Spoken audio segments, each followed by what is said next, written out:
Mantener la columna saludable es crucial para que usted no sufra de dolores constantes y además cuidarla después de una cirugía es aún más importante para asegurarse el éxito. Está con nosotros el neurocirujano especialista en columna Andrés Gamboa justamente para explicarnos, doctor, ¿qué condiciones enferman la columna? Muy buenos días. Hola, buenos días, Rafa. Bueno, la columna tiene la posibilidad de enfermarse crónicamente, paulatinamente o de manera aguda también. Entonces hay una amplia variedad de cosas que requieren del manejo de un especialista para poder tener un buen resultado final, ¿verdad? Entonces sí hay situaciones que ponen en riesgo más que otras situaciones y eso es lo que determina a un especialista en cirugía de columna. ¿Cómo debe ser el manejo del dolor de la columna? Porque muchas veces la gente dice, uy, es que me duele cuando me siento, cuando me estiro, por ejemplo. Bueno, los dolores de espalda, como los conocemos todos, son la patología más frecuente de consulta, no solo acá, sino en todo el mundo. Y lo importante es saber determinar si hay signos o síntomas que le podemos decir red flags, banderas rojas, que son de alerta, para poder determinar qué tan pronto o qué tanta prioridad se debe tener para tratar algún tipo de dolor, ¿verdad? Ahora, bueno, nuestro Facebook está completamente activo para que usted le haga las consultas al doctor. ¿Cómo identificamos cuando es un dolor, verdad, de que estamos durmiendo mal o una posición o cuando ya es algo más serio? Bueno, usualmente el dolor de espalda empieza de una manera súbita, cuando es un problema importante y se asocia a síntomas totalmente anormales, porque todos estamos expuestos a tener un dolor de contractura muscular. El problema viene cuando ese dolor de contractura muscular te imposibilita moverte o tiene irradiación, o sea que se va el dolor hacia alguno de los miembros, ya sea hacia las piernas o hacia los brazos, y disminuye la fuerza en esa extremidad. Entonces eso sí es de las principales cosas de alerta que tenemos que tener en cuenta y tenerlo bien claro, porque es el momento oportuno para poder rescatar un nervio lastimado. Realmente es un espacio muy pequeño. Claro. Doctor, ¿cuál es el siguiente paso si el tratamiento del todo no nos funciona y seguimos con ese dolor crónico súbito, como usted decía? Sí, en todo el mundo no es usual tener como primera opción una cirugía de columna. La cirugía de columna siempre se deja cuando hay un efecto muy mecánico compresivo o hay una emergencia. Usualmente siempre se empieza con un plan de tratamiento a base de ciertos medicamentos específicos que se llaman neuromoduladores, que cuando un nervio está irritado envía una información aberrante. El neuromodulador lo que hace es tratar de normalizar ese flujo de información para minimizar los síntomas. Y ahí entra en juego también la terapia física, el reposo, ciertos tratamientos asociados que se pueden dar y eventualmente, si estas cosas no responden, vienen los procedimientos más invasivos. Usted habrá mencionado, doctor, que por lo general el dolor de espalda llega de forma súbita, ¿verdad? De un momento al otro. Cuando tengo ese dolor de espalda, ¿sí o sí necesito una cirugía? No, no necesariamente. O sea, siempre hay que establecer, número uno, lo más importante es el diagnóstico o la causa de qué es lo que está produciendo el dolor de espalda. Entonces, los dolores de espalda en un 85-90% son casi siempre problemas musculares que pueden tener consecuencias de irritación neurológica porque los nervios pasan entre esos nervios que se pueden contraer. Entonces, por eso es importante tener un diagnóstico, ya sea clínicamente, que un especialista o una persona capacitada examine a la persona con dolor de espalda y además ayudarse con los estudios, principalmente con la resonancia magnética o la tomografía. Claro, recordarles que nuestro Facebook está completamente activo por si usted le quiere hacer alguna pregunta al doctor Gamboa. Ahora bien, doctor, cuando hablamos de estenosis, de fracturas o de hernias, la única solución, cuando hablamos de eso específicamente, ¿es una cirugía? Usualmente sí. O sea, no todas las hernias hay que operarlas, no todas las estenosis o las fracturas hay que hacerles algún tipo de intervención quirúrgica. Sin embargo, casi siempre estamos en contexto de un efecto mecánico de compresión sobre estructuras neurológicas. Lamentablemente no hay una forma externa de poder retirar lo que está compresionando los nervios. No todas las hernias son de manejo quirúrgico, hay personas que desde 14, 15 años tienen un diagnóstico de hernia y con un estilo de vida saludable y ciertas terapias pueden convivir con ese daño, ¿verdad?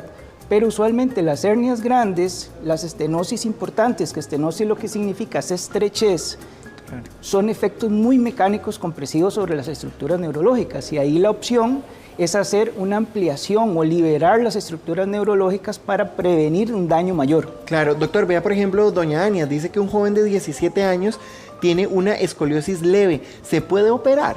No necesariamente, las escoliosis es un tema muy particular porque no todas las escoliosis son de manejo quirúrgico. Usualmente un especialista en columna hace los estudios necesarios para determinar el grado de desviación que tiene esa columna, para determinar el déficit neurológico que pueda tener la persona o los síntomas asociados.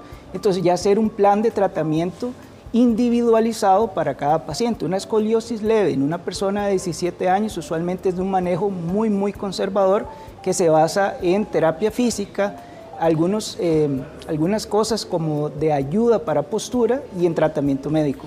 Ahora veamos el caso de Rosario. Dice que amaneció con un dolor terrible desde los hombros hasta las piernas, que incluso se le va a las manos, le duelen del dolor de espalda tan horrible. ¿Qué podría hacer para mitigar ese dolor, doña Rosario? Bueno, lo más importante para Rosario es consultar con un médico. Inicialmente puede ser un colega, un médico general que la valore y él tenga la capacidad de determinar si está en contexto o no de una afección neurológica importante, porque los dolores siempre son importantes para todos, nadie quiere tener dolor, pero los nervios tienen dos componentes, el sensitivo y el motor. El sensitivo evidentemente es el que hace a la gente consultar porque es lo que molesta, pero un especialista siempre se basa mucho en su examen físico, en la parte motora, porque si eso está afectado, sí significa que el nervio realmente está sufriendo. Vea, la hija de NM tiene la columna desviada, está embarazada y pasa con mucho dolor. ¿Eso podría ser peligroso? ¿Representa algún riesgo, doctor? Eventualmente sí puede ser un riesgo en el momento de parto, en la evolución de su embarazo. Sí, yo he tenido la necesidad de operar pacientes durante su gestación porque no hay una forma diferente de poderles ayudar en un contexto de emergencia. Entonces, en una persona embarazada, una mujer embarazada, lo más importante es tener la conciencia y el conocimiento de qué es lo que está produciendo el dolor de espalda y tener un control o un especialista para prevenir que no necesite una cirugía de emergencia durante su embarazo. Doctor, vea Paulita, dice que ella fue operada de hernias en la columna. Después de la cirugía quedó con entumecimiento en la L3, L4, L5, L6 y S1. ¿Qué podría haber sucedido? Varias cosas. O sea, la cirugía de columna actual tiene un alto porcentaje de éxito gracias a las nuevas técnicas que se utilizan. Sin embargo, siempre existen riesgos y posibles complicaciones que pueden dar un resultado no tan favorable. En el caso de Paula, lo ideal sería hacer una resonancia magnética con medio de contraste para determinar si lo que está ocurriendo es ya sea una compresión nueva o que se haya formado un proceso de cicatrización alrededor del nervio, que es lo que se conoce como fibrosis epidural. Ahora hablábamos del dolor súbito, pero vea qué interesante el caso del esposo de doña Ama. Dice que tiene hernias y desgaste degenerativo en la columna, pero que los dolores han ido aumentando poco a poco. ¿Qué se puede hacer en ese caso que no es un dolor súbito, sino que más bien va como escalando cada vez más? Claro, es muy frecuente ver personas que tengan un dolor crónico de espalda porque lamentablemente las lesiones degenerativas siempre son progresivas, van aumentando conforme va pasando el tiempo y principalmente con malas posturas y malos esfuerzos, y las estructuras vertebrales y las estructuras neurológicas se van irritando, dañando cada vez más. Entonces, en el caso del señor, lo ideal es tener un estudio de imagen actualizado y que tenga una valoración adecuada para poder prevenir que eso no siga avanzando, si ya está haciendo una mella importante en su calidad de vida. Vea, por ejemplo, el caso del papá de Vane, está afectado del hueso sacro por un mal golpe, tiene varios discos dañados. ¿Hay algún tratamiento para eso? Dice que ya tiene 4 meses en ese estado. Sí, sí hay tratamiento, siempre hay tratamiento. Hoy por hoy, decirle a una persona que no se puede hacer nada por ella con un problema de columna es casi imposible. Hay muchos adelantos médicos para poder atenderlo y no todo es procedimientos invasivos grandes. Sin embargo, sí, vuelvo a repetir, lo que se necesita en todos los pacientes con un problema, ya sea agudo o crónico, es un diagnóstico adecuado, es tener objetividad de qué es lo que está sucediendo en las estructuras de la columna para poder saber cómo proceder. Vea, Jacqueline tiene un dolor de espalda desde hace 3 años y solo le dicen que se le están inflamando las articulaciones, ¿verdad? Es lo que a ella le dicen y no le mandan nada. Cada vez que se acuesta, el dolor dice que es más fuerte y más fuerte y más fuerte. Sí, es importante siempre tener en cuenta que el dolor no es normal. O sea, eso no existe un dolor normal, sino todos viviríamos con dolor, ¿verdad? Entonces, en el caso de cualquier paciente que tenga una patología o que tenga una afección que le esté dando problemas en su calidad de vida, que sea recurrente, que sea intensa, que tenga alteraciones en el nivel del dolor, por supuesto que ella necesita tener un diagnóstico adecuado, una valoración adecuada para poder definir cómo ayudarle. Claro. También en nuestro Facebook, Az Calderón dice que cómo se puede mejorar la inflamación del nervio ciático. Dice que el dolor es tan fuerte que es incapacitante. Las inflamaciones de los nervios deberían de ser divididas dependiendo de su causa. En el caso de nosotros en columna, lo más frecuente es que sea un problema compresivo, algo que está irritando el nervio por una compresión directa.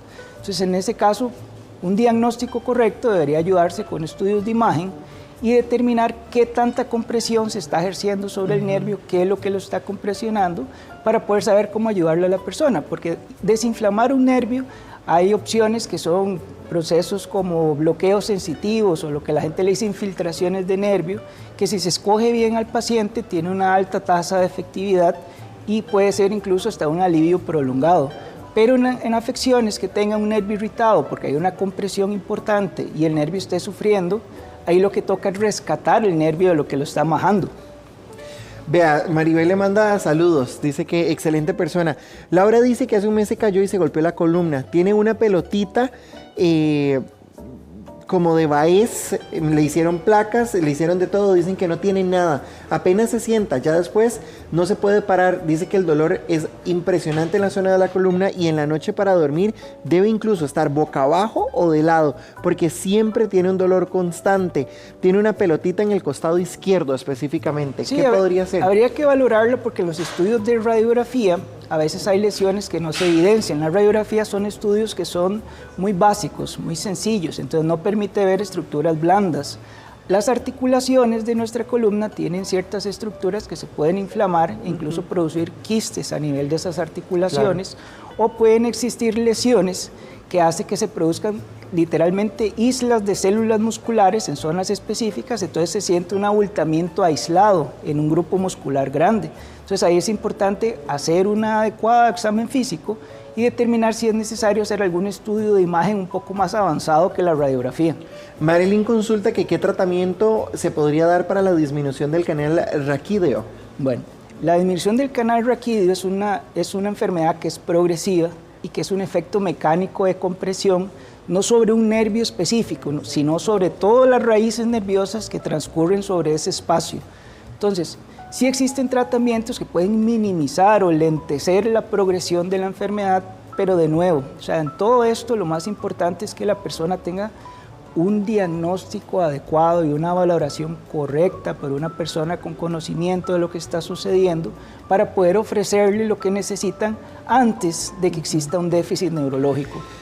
Bueno, doña Nidia le manda saludos, doctor. Y Shirley dice que tiene espondiolosis, el dolor es insoportable. Soy paciente de la clínica del dolor, nos cuenta doña Shirley, y dice que el dolor la está matando. ¿Qué podríamos hacer para ayudarla? Sí, la espondilosis es una afección bastante difícil de controlar porque produce mucha inflamación de las articulaciones y es un dolor recurrente. Usualmente las personas con espondilosis tienen años de estar padeciendo de dolores que son muy difíciles de controlar, pero existen procedimientos mínimamente invasivos también que les pueden ayudar. No solo los nervios se infiltran, no solo los nervios se inyectan para desinflamarlos, sino también las articulaciones de las vértebras. Y existen también procedimientos que no son a base de medicamentos, sino también como a base de crioterapia, por ejemplo, o radiofrecuencia, que también tiene una efectividad alta en personas bien escogidas para el procedimiento.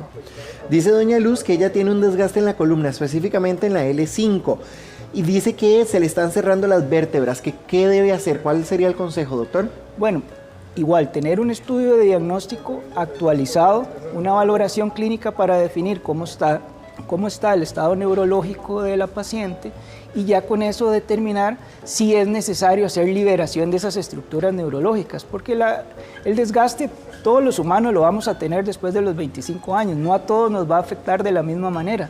El problema es cuando ese espacio pequeñito ya se ha comprimido tanto que el nervio está sufriendo. Entonces ahí sí es necesario hacer algún tipo de ampliación de esos canales.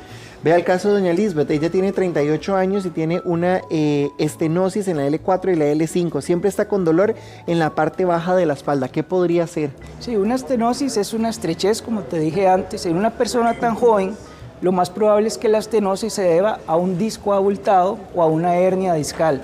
Entonces ahí, digamos, el tratamiento puede ir desde terapia medicamentosa hasta algún procedimiento invasivo que permita hacer liberación de esa estructura neurológica. Vea, por ejemplo, el caso de Kat. Dice que desde hace un tiempo para acá viene presentando un dolor localizado en la parte lumbar y en la parte baja. Dice que ese dolor le baja por todas las piernas y a veces es tanto que no la deja dormir ni siquiera por las noches. Ha notado que si duerma en el suelo con un colchón delgado, le descansa mucho ese dolor. La pregunta es, ¿se trata de una contractura maltratada o de algo ya digamos con la parte ósea? Todo mundo tiene su forma de mitigar un poco el dolor y yo he tenido pacientes que duermen en el piso porque el dolor es insoportable y eso alivia un poco. No es normal ninguna contractura muscular que dure varias semanas y mucho menos que se asocie a sensaciones anormales en las piernas.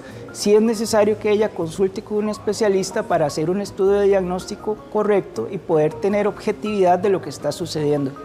Vea el caso de doña Alejandra. Ella tiene un hijo de tan solo 6 meses y tiene un desvío en la columna, no logra sentarse ni darse vuelta. Nació con 36 semanas y lo sacaron con vacum. ¿Tendrá que ver con eso el desvío? ¿Qué se podría hacer? Sí, probablemente no tiene que ver con lo que sucedió durante la labor de parto.